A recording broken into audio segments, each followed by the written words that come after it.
উচ্ছেদ চলি আছে উচ্ছেদ এটা বৰ্তমানলৈ কিমান দিনীয়া চলিব আৰু আজি কিমানটা মানে কিমান বিঘা আৰু কিমানটা ঘৰ এতিয়ালৈকে উচ্ছেদ কৰা হৈছে হয় আজি বকলীয়া ঘাট যি জলসিঞ্চনৰ মাটি প্ৰায় বহুত বছৰ ধৰি ইয়াৰ কিছু লোকসকলে তেওঁলোকে বসবাস কৰি আছিলে গতিকে অসম চৰকাৰ লগতে কাৰ্বি আংলং অট'নমাছ কাউন্সিল আৰু লগতে পুলিচ প্ৰশাসন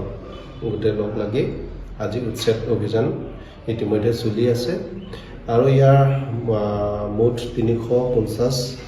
বিঘা মাটি জলসিঞ্চনৰ মাটি বেদখল কৰি আছে সেই বেদখলখিনি যিমানটো আছে আজি প্ৰথম কিস্তিৰ প্ৰথম ফেজত আজি এদিন কৰিব বাকী দুদিন ক'ৰবা ৰৈ গৈছে সেইখিনি আকৌ আলোচনা কৰি এইখিনি আকৌ ভৱিষ্যত তেনেধৰণৰ পদক্ষেপ ল'ব গতিকে এইটো উচ্ছেদ চলি আছে এতিয়া শান্তি মাজতে চলি আছে আৰু ইয়াৰ লোকসকলে যেতিয়া নটিচ তেওঁলোকে ইয়াৰ অফিচৰ পৰা বা আমাৰ চৰকাৰ ফালৰ পৰা যেতিয়াৰ পৰা ঘোষণা কৰিলে সেই তেতিয়াৰ পৰা ইয়াৰ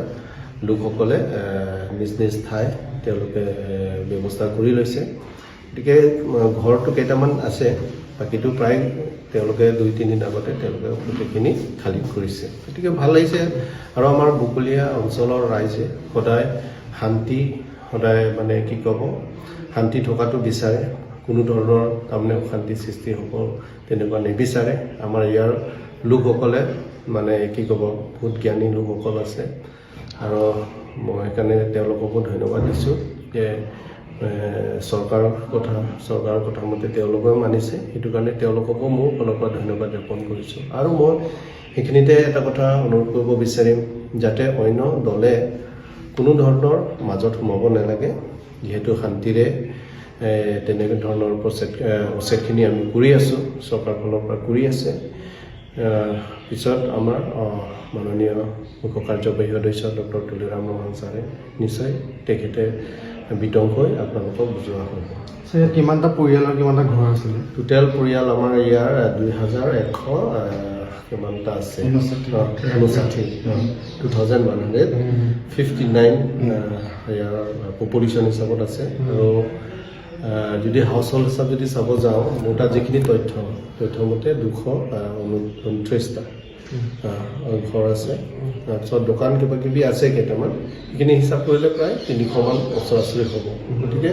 সেইখিনিও গোটেই এতিয়া উচ্ছেদ ঠাণ্ডা পিছফুলি কৰি আছে